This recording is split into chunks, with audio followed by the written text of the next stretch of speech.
All right. So here's my co-authors.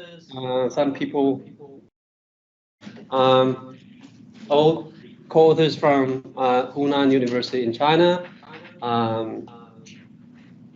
Not two, but I don't know what the first author looked like. I've never met her.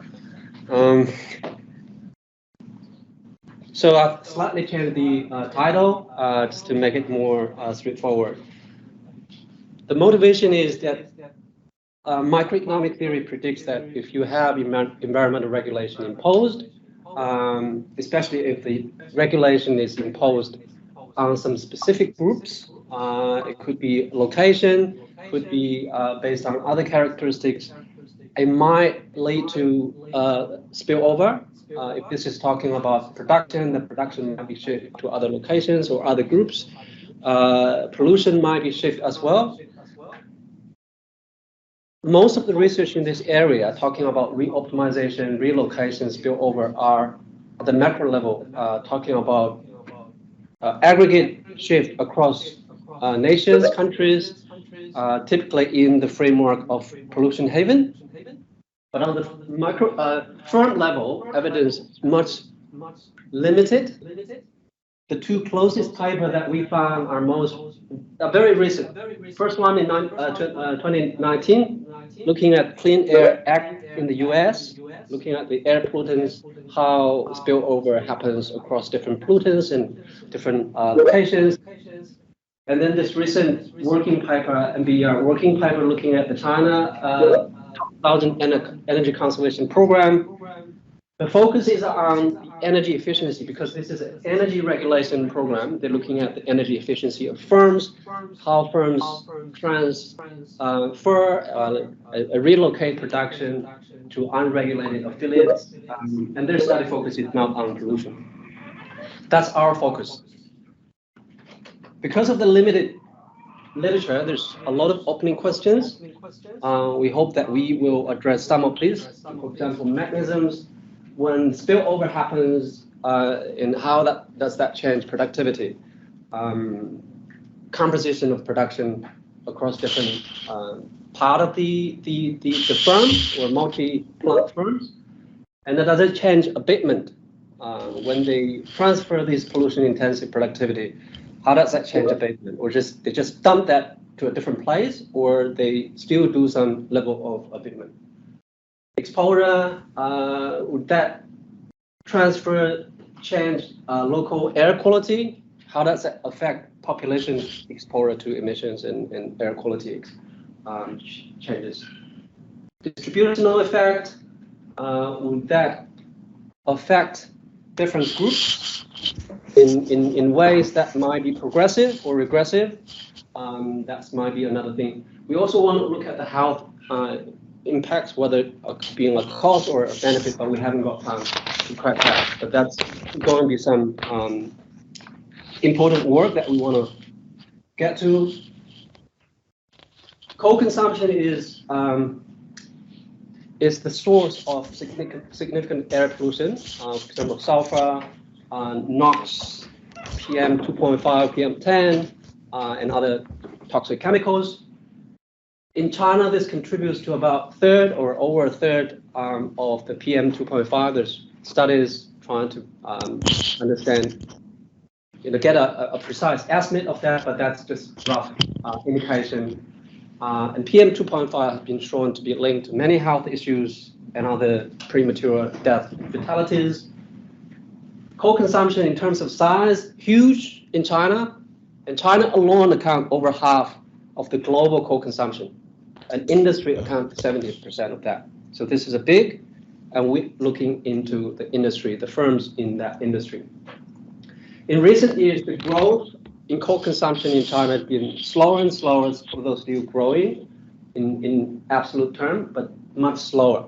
And it is believed that to be the result of more stringent energy regulation and pollution regulation. So that's the annual growth over time in coal consumption in China, and then at about 2005 and 6, you see the growth start to be reduced.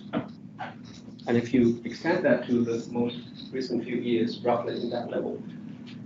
So that's an indication of where the regulations start to tighten up. And similarly, from that point, we see the PM2.5 concentration start to plateau, still changing, but not as fast increasing as previously. What we do, we look at spillover, but there's people like the working paper looking at the spillover in production. So we look at the spillover as the baseline, and then but focus more on mechanisms, exposure, distribution, and hopefully health.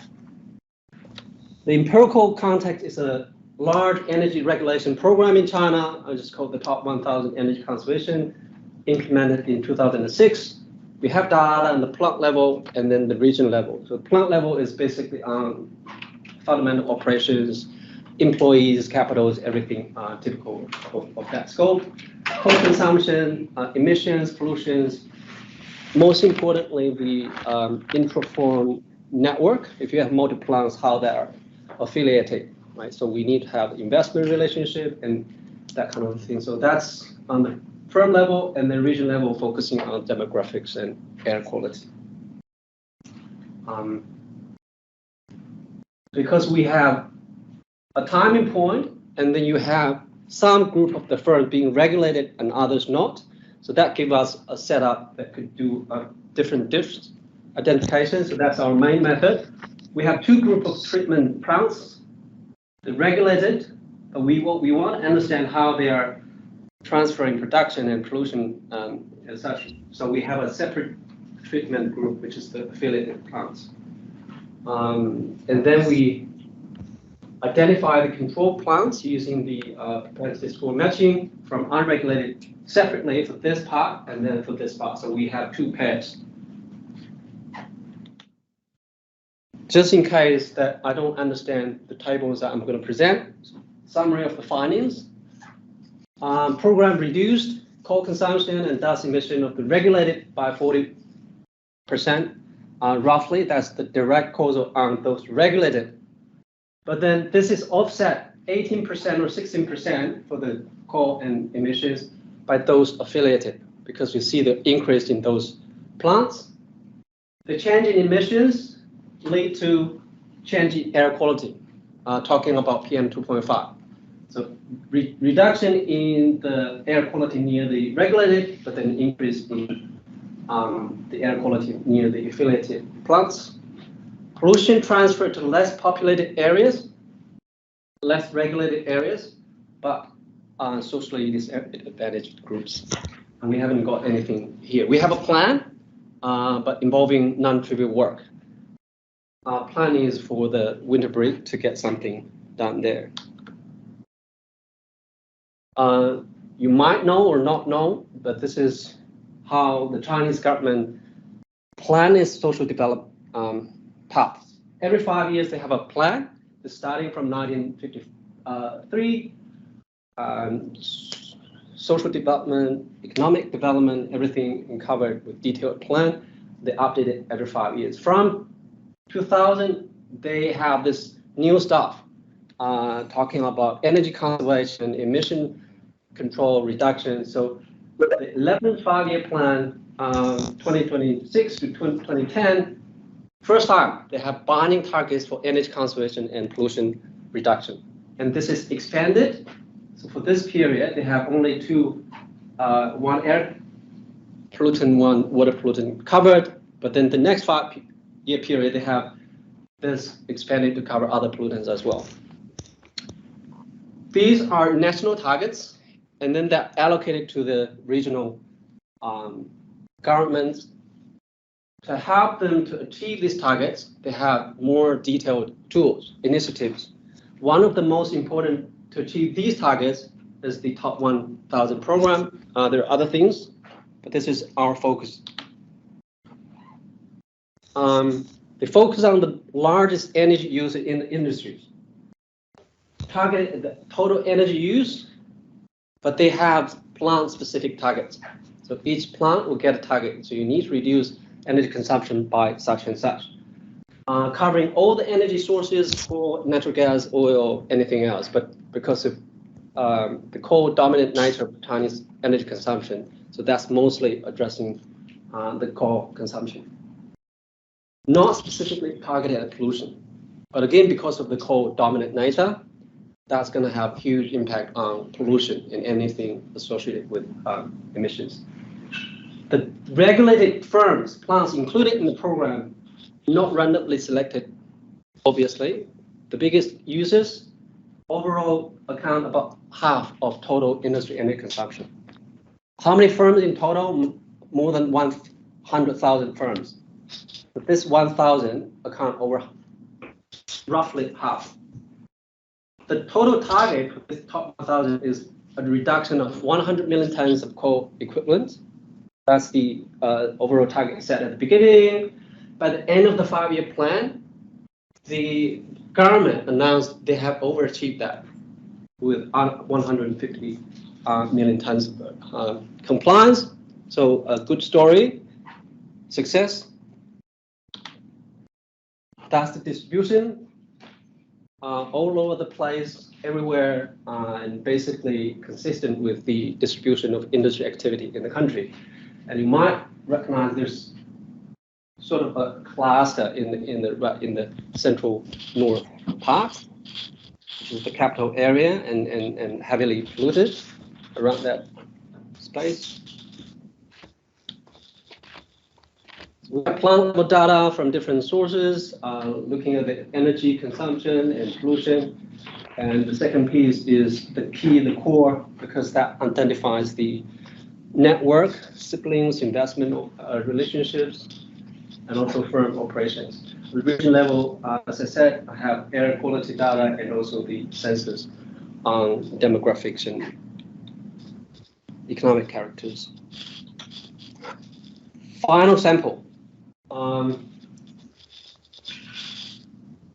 A third of the sample is regulated by the top 1,000. We have some other firms get rid of from the sample because of other issues, huge, or we cannot match across all the databases. So some of those are dropped. 2/3 are control plants identified from the unregulated big sample. Basically, the key matching variable is energy intensity. We want to make sure these firms are relatively comparable in terms of energy intensity. 127 program regulated firms, they have affiliates.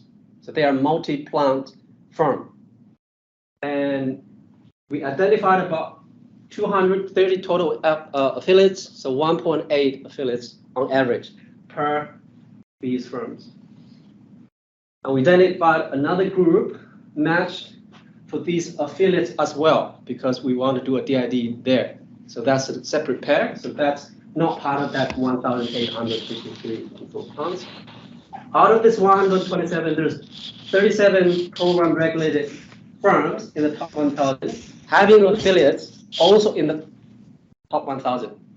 So you have that here. So this is basically going to be used in a placebo test to check whether when they have this spillover, do they transfer the production to the unregulated part or to their affiliates also in the 1,000 program.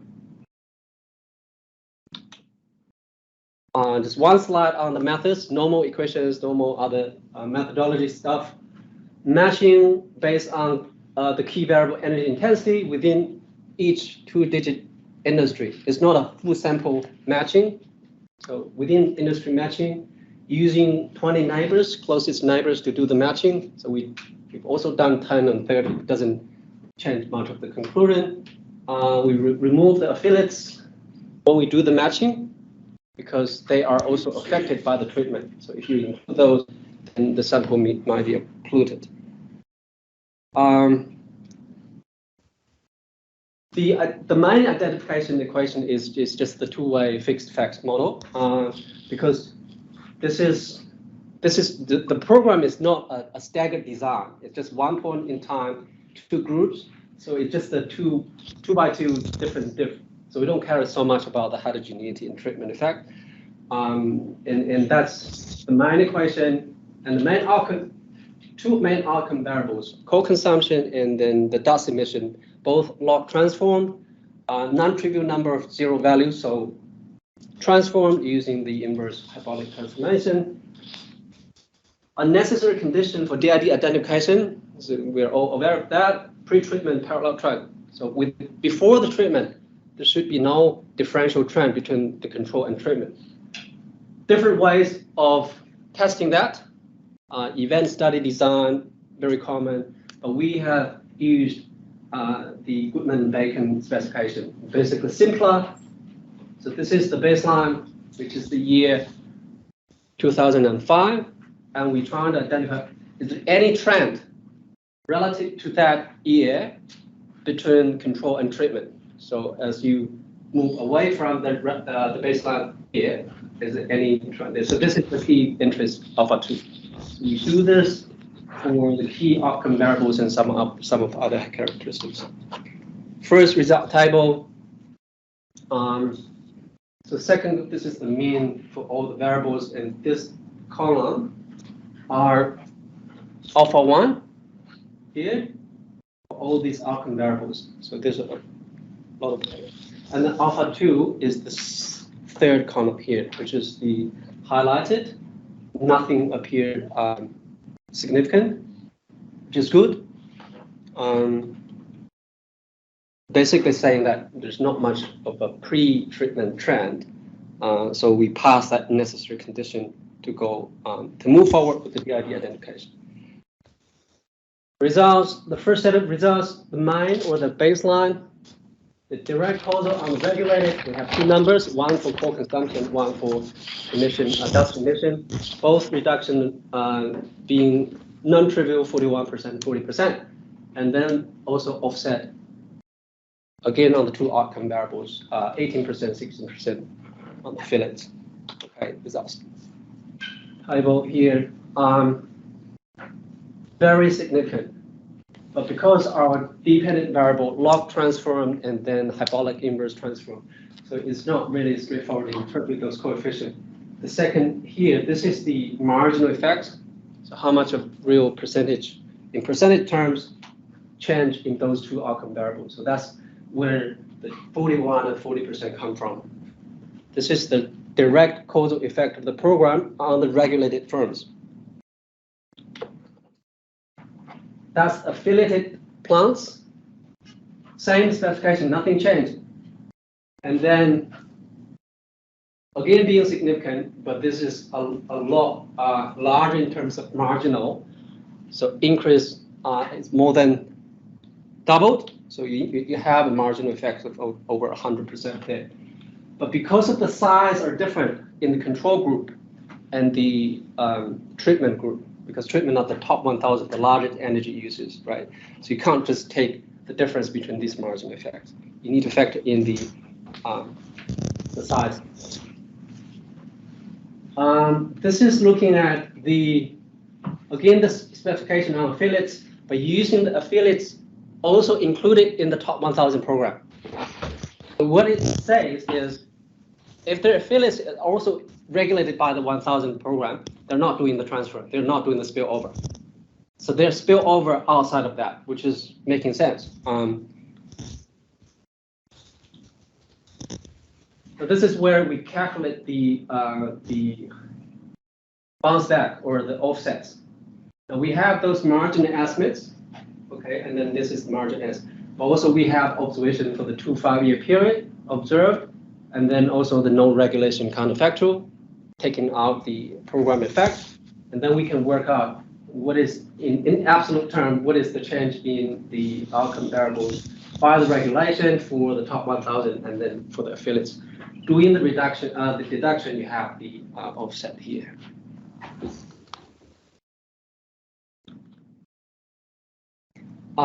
Mechanisms, and we found that the transfer is focused on the most coal-intensive productivities. This is basically by looking at the energy intensity variations for the two groups. But they're not simply moving production capacity from one place to the other. While they moving the pollution-intensive practice, they also improve abatement. Our speculation, we don't have proof there, is that in long term, they expect the environmental regulation might be tightened up as well. So while transferring, they're still improving the abatement anyway. There's not just, by dumping the production to a different place. First, we're looking at this. Top is the results for the regulated, top 1,000. Bottom is for the affiliate. So always this pair comparison. On the top, we look at the coal consumption and then output. Significant reduction, moving away, and also coal intensity reduction, meaning the reduction in coal intensity, meaning that they have been transferring the most coal intensive production away.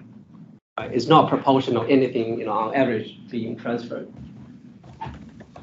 And on the other side, you see a significant increase in the coal intensity because of the coal intensive production being absorbed in these affiliates.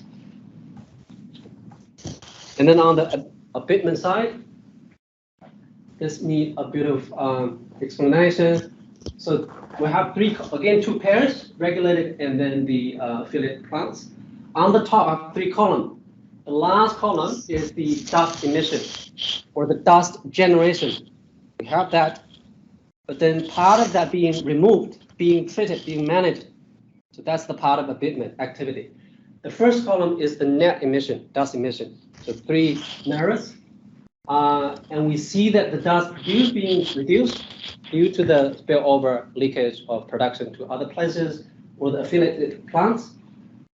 But there's no significant change in dust removal or dust management. So they still maintain the same level of emission reduction, right? But part of that untreated emissions or pollutions associated with production being moved to these affiliates, and you also see that dust management significant increase. So they're not just moving those untreated emissions to different places. While they're moving, they're doing abatement. Otherwise, you wouldn't see this part increasing as well. The other question we want to ask is where the leakage is the most significant or the largest in terms of size. We found that plants in more regulated areas, you see more saline carbon leakage happening. We use different indicators for these regulatory stringency because it's always challenging to assess the regulatory stringency in a place. People using different indicators. We use several indicators here. So if a place already have a low energy intensity, meaning that further abatement, further increase, or further improvement in energy conservation will be harder, right? So the pressure is higher in those places. If your entry point is low, you have a high energy consumption or energy intensity, meaning they haven't done much in energy conservation. If you're asked to reduce energy consumption, energy intensity is relatively easy. The marginal cost may be lower. So this is one indicator that we separate these plants. Use the median value of energy intensity in those locations. And then you see that plants in locations with higher pressure, meaning lower energy intensity, results are more significant. On the other side, the low pressure places, you don't see much of the leakage happening. Again, that's consistent with my expectation at least. And then on the other hand, you see that this is increasing, right? Another indicator for the regulatory pressure or stringency, we think that this is again related to the political promotion system in China. If you're being close to a retirement age, not much incentive to do anything, right? It doesn't really matter. You're young, you have high incentive to comply with regulation to improve things. If this is high incentive, low incentives are separated by the median value of the age of that regional leader, or what is called the prefecture secretary. So high incentives associated with low young age, lower than medium age of the secretary. Similar story, high pressure, high incentive, you see more of the leakage happening, or more significant leakage happening. Again, another indicator, population density. Rural areas, very sparsely, population would mean lower pressure, right? City center, heavily populated areas, you might see inspection, supervision, and regulatory pressure might be higher. So that's again the indicator behind the population. Using median value, same story, right? High population density, you see that the leakage is more significant. The other indicators, we try to look at the location of the plants. The idea is if a polluting facility is located near the border of, say, 2 prefectures or 2 cities or 2 states, the pressure is lower because basically you can just discharge into your neighbors through rivers, whatever. Or air emissions is naturally dispersed different directions. It doesn't necessarily affect my location. But if you're right in the city center, right in the prefecture center, the impact is high, is bigger. So there may be more frequent inspection, more or higher regulatory pressure there. So this is how we separate that 2 groups. If you're not in the border, so within 2 areas, then pressure is higher, and then we see more significant leakage.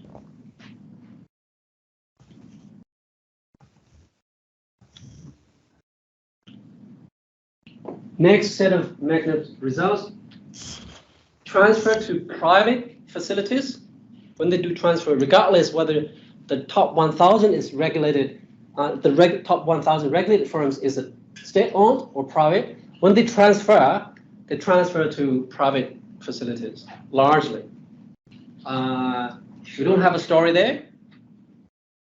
And also to larger affiliates.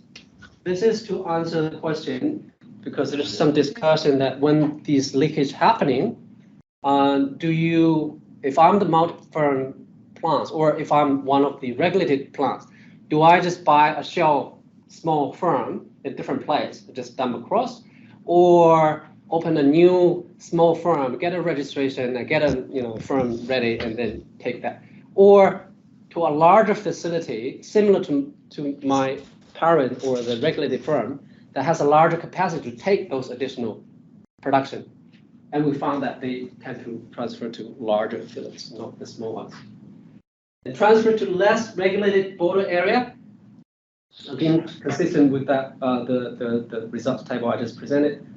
Last slide. In the same prefectures, they don't go far across to a different state, but same prefecture, which is again sensible because it could be market access, labor market, input-out linkages, whatever is already set up in that location. On the top, we see not so crystal clear, all being negative. But not very significant there. But if you look at the affiliated side, where those transferred production and pollution ends up is on the private party. So it's all the private enterprises absorbing, taking that leakage. Don't know, maybe government regulation, government-owned enterprises being supervised or regulated more heavily, or that's what it is shown in the results. This is just supporting the observation that they are transferring the production and pollution to larger affiliates rather than lower ones. This is simply separated by the median value of the size of employees, the firms. So it's all the larger ones. So if you think that they might basically just create up a small firm or buying a shell company, take that away. It's not happening that way.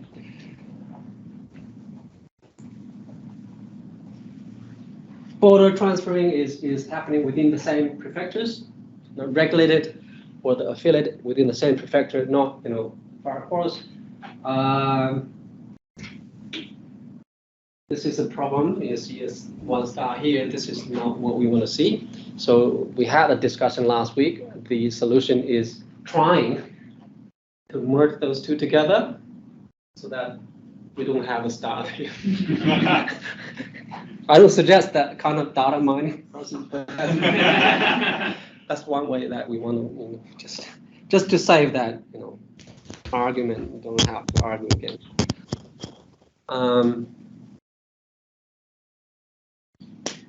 When they relocate the production to the affiliate, wherever that is, it's mostly going to be the border place.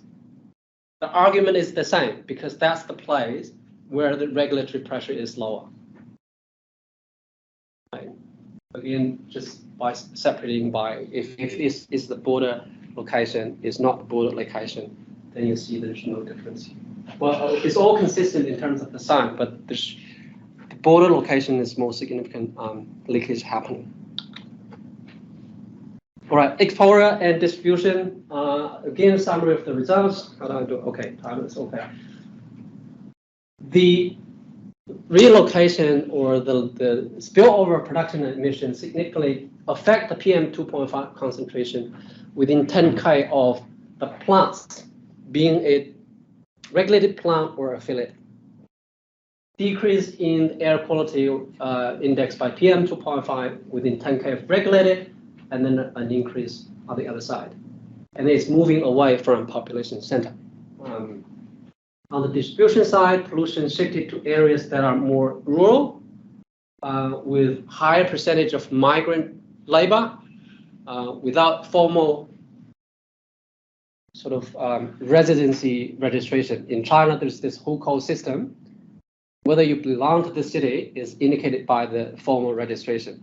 If you're from a different state, say Queensland, you move here, you can work here, but you don't have a physical, a formal registration. That has impact on your benefit, health, education, everything, right? So that's indication of your status. Population less educated, and then lower income level. We don't have good income data, so we use housing value as an index for that. Quickly, the summary, the results only turn out to be significant within the 10K. Beyond 10K, changes in emission of the plant doesn't have much of impact on the air quality. Same for the top 1,000 regulated or for the affiliated. Same deal. So that's for coal consumption. Sorry, no, PM2.5 concentration. Where is this? Well, I have two columns. Top. Let's see.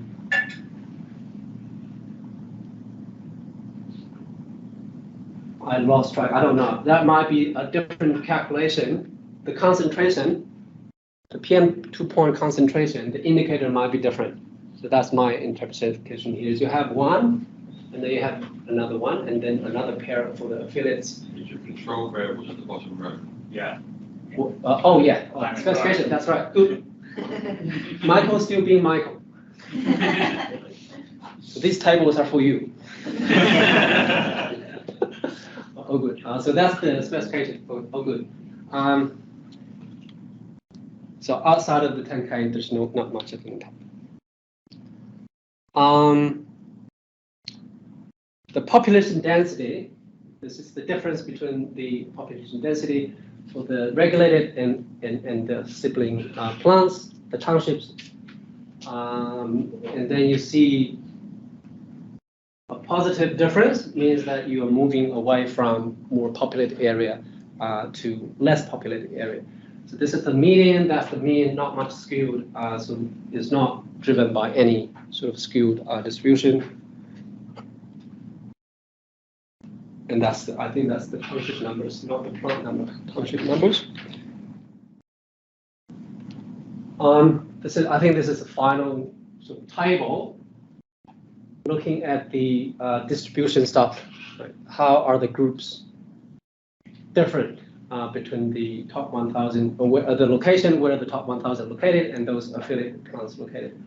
Looking at different social demographic characteristics, nothing turned out to be significant. The difference between top 1,000 and affiliated, nothing being significant. But we're happy with this result because it's very consistent in terms of the sign. They're all moving to those socially disadvantaged groups or areas. So population density, we talk about that. Higher migrant people in the sort of receiving location, less educated, or more educated in the top 1,000 because top 1,000 is coming first, and then higher housing value in top 1,000 locations. So all consistent, not statistically significant, but we are okay with that consistency.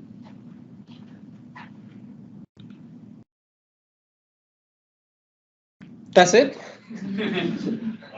And then this is the part that we think is probably one of the heavyweight contribution of our work, because all the other papers that we discussed in previous don't have that component. And what if, so what? And in the end, we want to come on the health, right? Talking about pollution.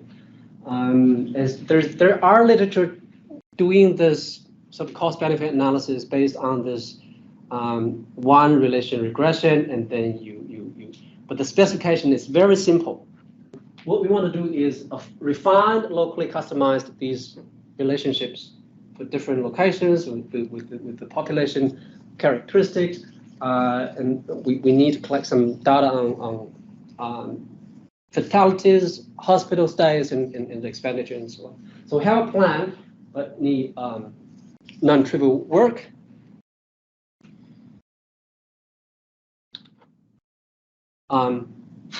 Work in progress, comments mostly welcome, tough questions, please, so can help us address whoever that reviewer, 2 or 3 being tough ones, so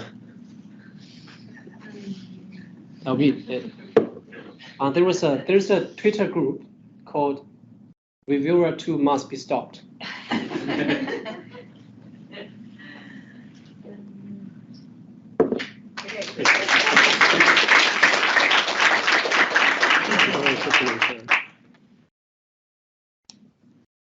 This is time for Q&A. So, at the very beginning, you said that lots of independent variables were 0. Yeah. Yes. So you had to Transformed. Okay, this one, sorry, the very beginning, the same, because they're doing the same, right? Doing the same program. They rely on some similar methodology, building on the linkage in intra-firm network. What they have done on the 0 values. I want to understand why you're getting 0. What are those 0 values? What does 0 mean in this context? The coal consumption and the emissions Haven't changed. They still have gone to 0. No, wait, hold on. You're talking about the specification, why I did this. Yeah. We call it dust. The data. Some firms don't have coal consumption. They don't have emissions. They have a lot of water pollutants, the paper mills and things in different plants. So it's the absolute level of the variable is 0. Or it could be they're missing values we don't know, or fabricated. That's where I was going. Yeah. So, I was going there too. With your 150% over compliance. absolute number. It's not percentage. Okay. Yeah. Yeah. Yeah. 100. Yeah. Still. Yeah. 150%. Yeah. That's right. Yeah. Is that believable? I mean, China's sort of historically famous for making up the numbers for this sort of thing. Do you think that this is believable? I would challenge that comment you made. Historically fabricate numbers, because people, top researchers, still use the data published by Chinese authority, and they get into World Bank, IMF, and top journals. They're not reviewer 2 or reviewer 1. They're reviewer many. I guess I'm thinking sometime back in history. Like, For this number, so basically we're saying that you're not achieving that much, right? Because of this offset. So that's my question. So that 50 is not counting any leakage? No. Okay. This is basically the top 1,000. You have a base year energy consumption and then a final year energy consumption. Let's see how much. I ask you to reduce this much. And then in the end, they say this, I don't believe that. And so I'm we're with finding you. About a third of it is leakage. Third of it. About, yes. I think more than a third. Yeah. So that's, I don't know. No one believes that number. I don't believe that. So is this normalized by output, or is this, you're absolutely saying that they've reduced their coal, that there's been GDP growth for all this time period? Yeah. Everything's going up. Yeah. Brilliantly. Yeah. And they're still managing to reduce their total coal use. Absolutely. This is the plot I showed here. This is the national figure. That's not the top 1,000. The nation as a whole, you have the coal consumption growing. No question about that. It's just the growth being slower. It's still, this is not peaked. It's still growing. But for that top 1,000, they have managed to reduce the energy consumption. While still producing 40% or more of the total output. So this is Why 40%? well, whatever you said, these were 40% of the output. So it's technical efficiency. Defining technical efficiencies. Yes, so being more efficient in terms of energy efficiency. This is what this first item. This is what they're focusing on. Energy efficiency. How you being more efficient in terms of generating the same output by using less energy. That's what they're doing. Which number you're referring? 47%. I think you said like the top 1,000 use 47%. Oh yeah. That's the baseline. Where's that 45? That's the 47% total energy consumption is accounted by the top 1,000 firms. Output maybe similar percentage. All the largest one. I don't. Let me see. Do I have a figure at the bottom where it shows the distribution? No. The allocation of by industry. I don't have that anymore. I have a figure, but not included here. Like a petrochemical, electricity, electronics. I don't know. There's 5 or 6 major industries where we see the most of these top 1,000 regulated.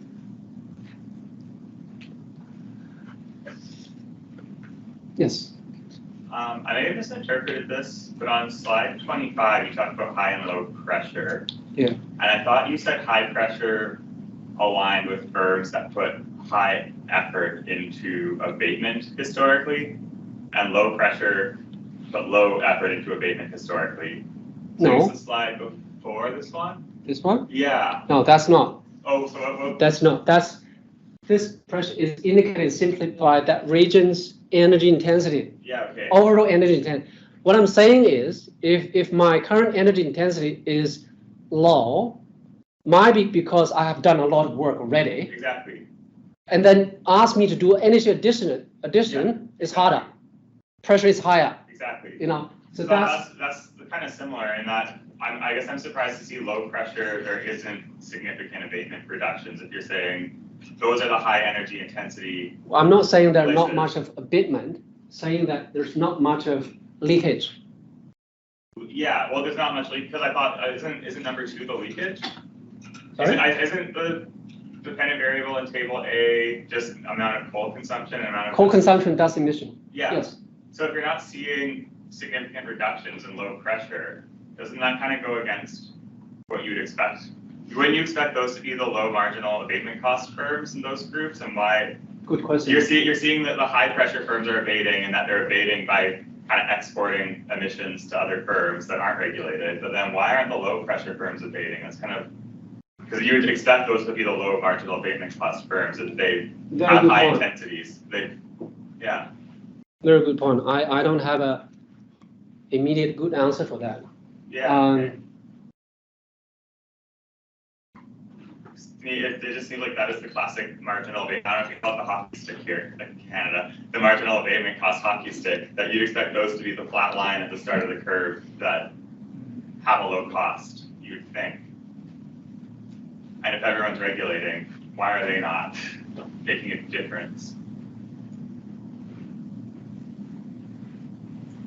Okay, we need to think about that. And then if we don't have a good story behind that, I still have a solution here because I have multiple indicators for regulatory stringency here, right?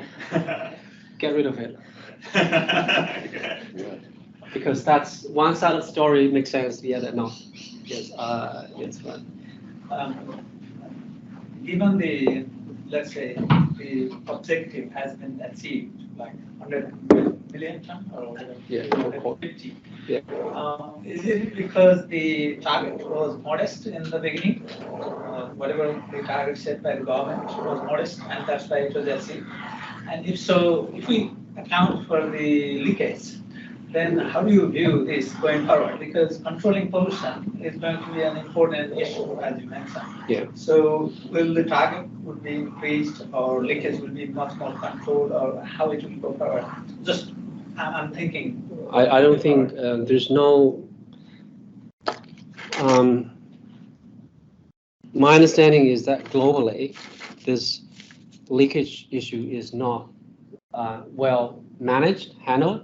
Anywhere, any place, talking about leakage, talking about additionality of the policy effect, is always a trouble, right? I don't know. I don't have it.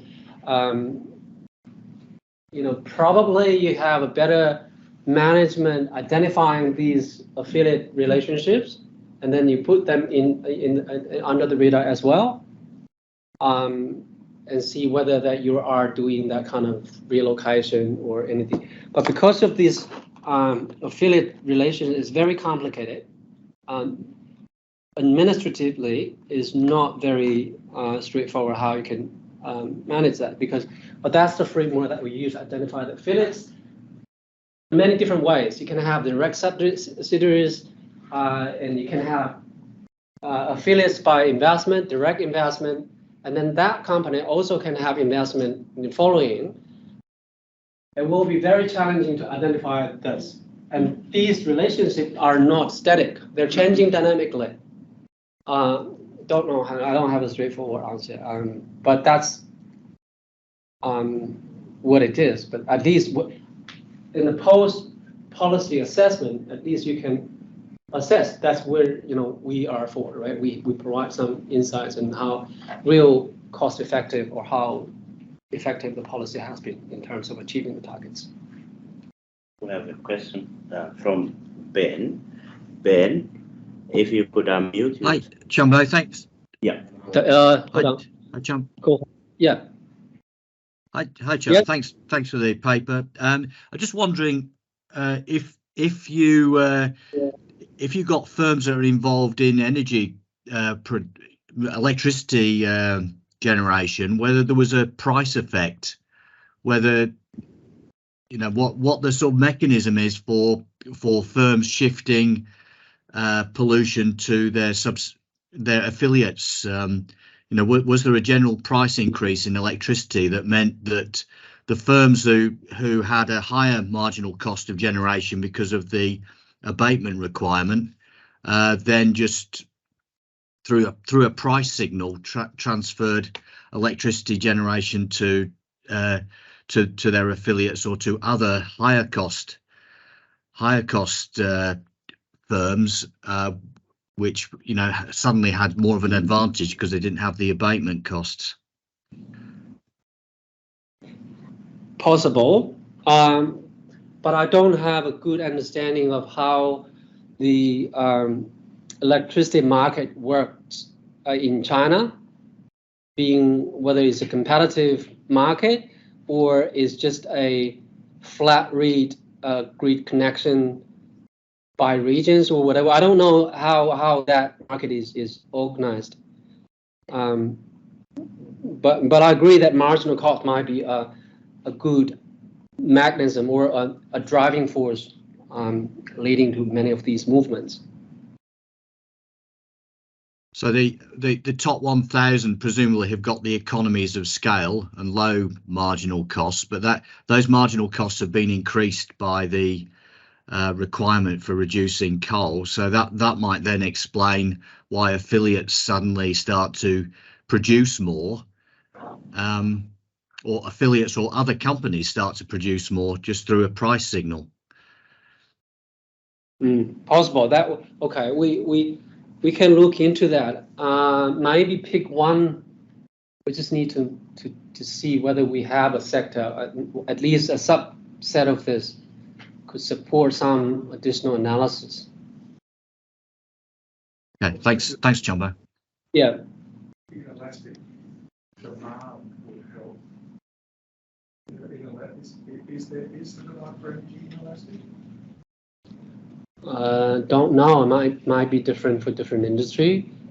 If you are, say, in the electricity market, that's your main business. I don't know. That's more of an industry related. It was perfectly elastic, right? Then straight into imagine it. Yeah. And you take away some production. Yeah. Some it'll have to be replaced by other things. So yeah. That would work. Yeah. That sounds like some more work. I don't know whether that's. Thanks, Ben. Question. But I think that might also give us some angle to get into the discussion, to explore some other unsupported by the results, at least providing some reasonable explanation why this is happening. Am I okay? Yeah. One last question. Is there any evidence that affiliates are being created as a part of this process? We try. At least we thought about that because we do have data on the firms numbers and then the starting date and things, and then potentially can look at that. But then if I don't know why we didn't really have a table and go that way.